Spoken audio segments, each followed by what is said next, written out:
हम सोचते हैं कि बच्चा जब स्कूल में पहले दिन पढ़ाई करने जाता है या घर से बाहर पहली बार कदम रखता है तभी वो सीखना शुरू करता है। हालांकि वास्तव में जब बच्चा गर्भ में होता है तभी से सीखना शुरू कर देता है और जन्म के बाद वो हर रोज कुछ न कुछ सीखता है। चाइल्ड साइकोलॉजी पर लिखे गए शोधों में ये बात निकलकर सामने आई है कि सीखने का काम करने वाले ब्रेन का लगभग 85% डेवलपमेंट बच्चे के 5 साल की उम्र से पहले हो जाता है। इसमें से अधिकांश तो पहले 1-2 सालों में ही हो जाता है। यदि आपका बच्चा समय के साथ डेवलपमेंट की प्रक्रिया को प्रदर्शित करने में सक्षम नहीं है तो इसका मतलब है कि वो डेवलपमेंट डिले की समस्या से जूझ रहा है। एक्सपर्ट्स भी यही सलाह देते हैं कि समय रहते अभिभावकों को डेवलपमेंट डिले के निदान के लिए सोचना शुरू कर देना चाहिए। इसकी जांच और निदान नहीं कराने पर बच्चा कई सारी मानसिक समस्याओं से ग्रस्त भी हो सकता है। आरोग्य इंडिया के इस विशेष अंक में हम आपको डेवलपमेंट डिले के बारे में ऐसी कई जानकारियों से रूबरू करवाएंगे जो सच में आपके और आपके बच्चे के काम आएंगी, क्योंकि आज हमारे प्लेटफॉर्म से जुड़े हैं डॉक्टर तरुण आनंद। सबसे पहले आपको डॉक्टर तरुण आनंद के बारे में बताते हैं। कंसल्टेंट पीडियाट्रिशियन एंड नियोनेटोलॉजिस्ट हैं। वे लखनऊ स्थित आनंद केयर क्लिनिक में पिछले कई सालों से अपनी सेवाएं दे रहे हैं। डॉक्टर तरुण आनंद से जानते हैं कि डेवलपमेंट डिले क्या होता है, इसे कैसे पहचाना जाता है और किस तरह इस डेवलपमेंट डिले से जूझ रहे बच्चों का ट्रीटमेंट किया जाता है। देखिए, डेवलपमेंटल डिलेज हम बच्चों में वो कहते हैं जो बच्चा अपने हम उम्र बच्चों के कंपैरिजन में जो चीजें डिले हो जाए। उसमें मल्टीपल चीजें आती हैं। वो उसके बोलने से लेकर चलने से लेकर जो उसकी थिंकिंग पावर है उस सबसे भी रिलेटेड होता है। इन सारे फील्ड्स में ही हम लोग डेवलपमेंटल बच्चे का असेसमेंट भी करते हैं। तो इसमें से अगर कोई भी बच्चा अपने फील्ड में थोड़ा बहुत लैग कर रहा है तो वो अपनी उम्र के साथ कभी कभी ग्रो आउट कर जाता है उस चीज को। लेकिन अगर वो परसिस्टेंटली उसी फील्ड में लैग कर रहा है, अगर बच्चे को 1 साल पे चलना चाहिए तो चलिए 14 महीने तक 15 महीने तक वेट किया जा सकता है। लेकिन अगर बच्चा 18 महीने तक भी नहीं चल रहा है तो उसको डेवलपमेंटल डिले मानेंगे, जिसमें ये एक पार्ट मोटर का है। इसी तरह से स्पीच, इसी तरह से थिंकिंग, इसी तरह से रीजनिंग, हर चीजों में डिले उम्र के हिसाब से अपने बच्चों के कंपैरिजन में देखा जाता है। अब सवाल ये उठता है कि छोटे बच्चों में डेवलपमेंट डिले को कैसे पहचाना जाए। डॉक्टर तरुण बताते हैं कि जब भी हम छोटे बच्चों को वैक्सीनेशन के लिए बुलाते हैं उसी समय बच्चे के बिहेवियर को जज करने का काम किया जाता है।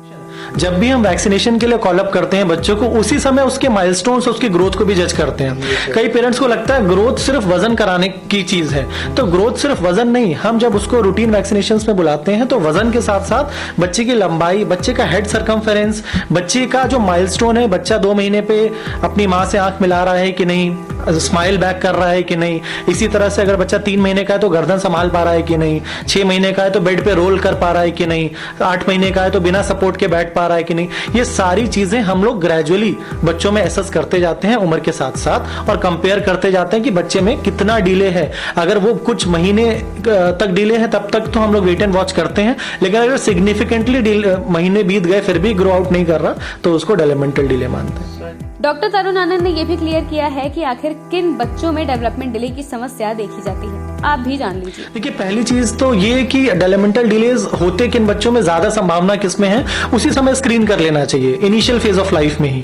अगर कोई बच्चा है जिनकी माँ को कोई अल्कोहल इंटेक की हिस्ट्री है या कोई एंटी डिप्रेसेंट की हिस्ट्री है, बच्चा प्री मैच्योर पैदा हुआ था, बच्चे का लो बर्थ वेट था, बच्चा जब पैदा हुआ तो बहुत ज्यादा सिक था, उसको एनआईसीयू का कोर्स काफी लंबा रहा, या फिर बच्चा जन्म के समय तुरंत रोया नहीं था, इन सब कंडीशंस में अगर बच्चा आता है तो हमें पहले ही बच्चे के विद इन 1 मंथ में ही बच्चे का एक हियरिंग स्क्रीनिंग टेस्ट करा लेना चाहिए, आई डेवलपमेंट के लिए आरओपी करा लेना चाहिए।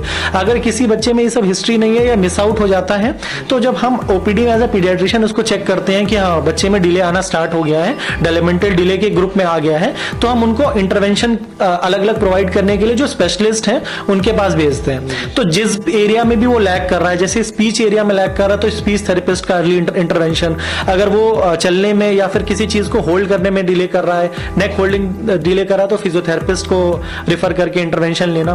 तो डेवलपमेंटल डिले में सबसे जरूरी है अर्ली आइडेंटिफिकेशन और अर्ली इंटरवेंशन। जितनी जल्दी पकड़ में आ जाए, जितनी जल्दी उसको इलाज के लिए आगे अगर हम लोग आगे बढ़े तो बहुत जल्दी इंप्रूवमेंट मिलता है।